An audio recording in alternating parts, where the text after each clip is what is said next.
Nakakatakot dito sa taas. Kalikod. Ngayon ko lang talaga na-appreciate yung mga features ng unit natin. Normally kasi we don't get to do it on the Yes sir. Nasa dealer lang po kasi kami. All I have to do is let go of the brakes and siya na lang ang magbabrake na para sa akin. Wow!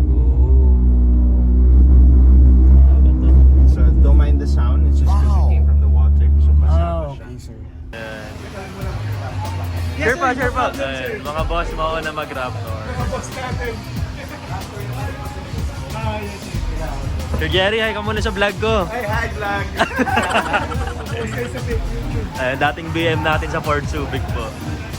Sir, go ahead po. Kaya ba si Erwel ba? Okay, kung naman sa harapan mamaya, ano nga sabi mo? Mas nakakalula doon sa likod. Tingin ko. Mas nakakalula. Pagpaharap lang, mas nakakalala yun. Sa harapan nga naman.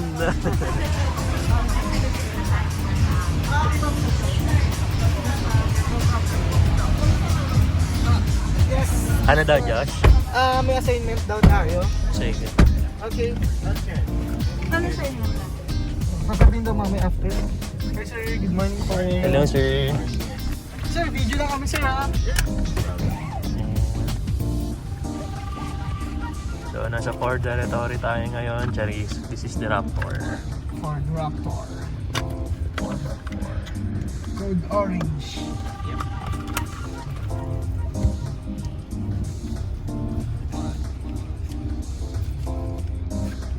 So we just have a few exercises. Very good exercises to get us ready. Also lets us be able to show clients what the car is capable of. So this first one's alternate bumps. Now with this one, what happens is two wheels of the car will be on the ramps and then the other two will be in the air. The rear right especially will be floating. So a nice viewing point is over here so they can see how much they'll travel now.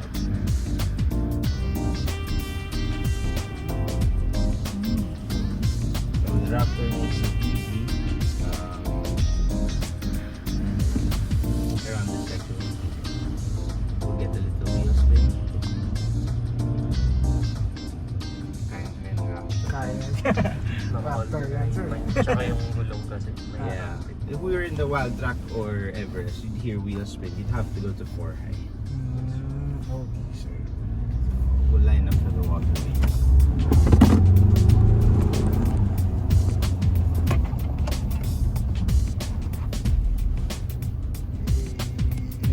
The car is very easy to drive, very light steering wheel.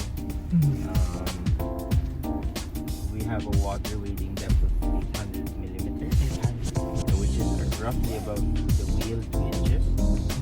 Quite a lot. This is around 500 to 600 mm of water. Very easy for the car. Did you guys have questions about it? Trojans. Wala naman, sir.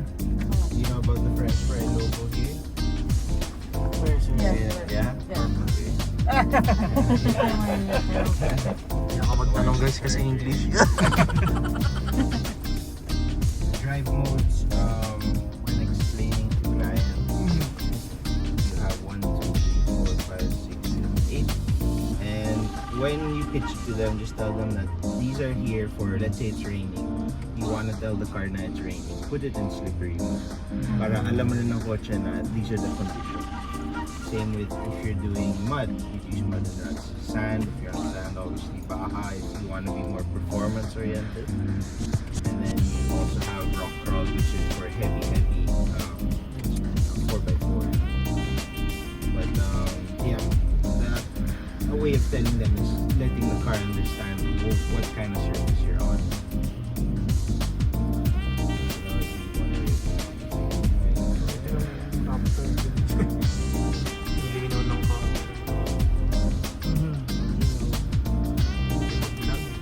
Sa front cam ng Yeah, very good.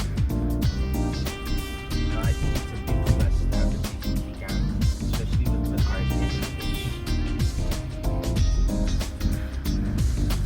So we'll do this one in 4, right? one thing we also push with clients is to do it in 4 high and 4 low, because when do they really use their 4 wheel drive? Yes, sir. So, try ulit natin buksan yung pinto. Hindi, joke lang. Oo, parang ako nasa ano. Naririnig nyo ba yun, guys? Tubig yun sa ilalim.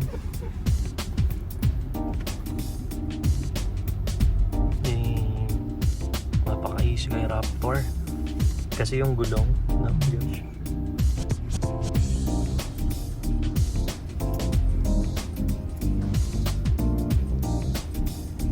Ito sir, itong height natin sir. Anong height yan sir? Ano yung The degree of how much we climb is 28, and then the degree going down is 30.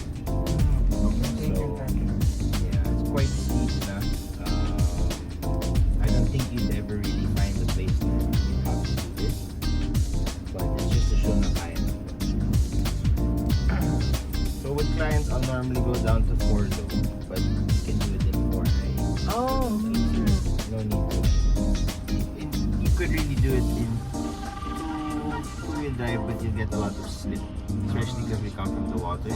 So 4-wheel drive just gives us all the traction. So, paano kapag If it's muddy, yes, you could go to mud ruts, but normally you'd stay in 4 high. Now, if you're slipping in 4 high, that's when you go to 4 and try to see if it will pull in. Most of the time, it will.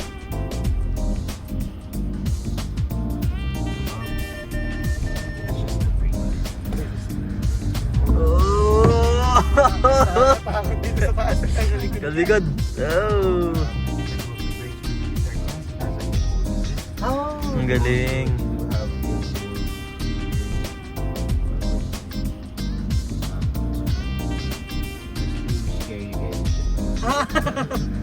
You have auto hold. So in theory, with auto hold on, I can leave the car for however long I want.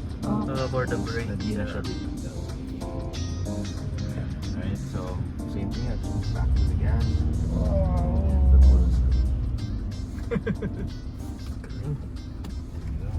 Ngayon ko lang talaga na-appreciate yung mga features ng unit natin. Yeah, well, normally kasi we don't get to do it on the Yes, sir. Nasa dealer lang po kasi kami. So this one naman is hill hold. It should turn on here. You also have diff lock in your off-road setting, which is this button. So it brings up this screen. You have that. Diff lock is again used for more heavy 4x4. You won't normally use that on the road surface. So anyway, with hill descent, all I have to do is pull down on set, which is our cruise control. Set it to the speed we want, which is 2 kilometers, which comes out here, and there's a green light as well. And all I have to do is let go of the brakes and siya na lang magpapirate pa.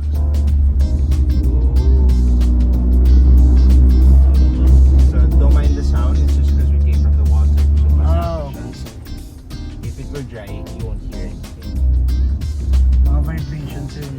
If I want to increase the speed, I just move up on the traction control and it will adjust. Turn it off.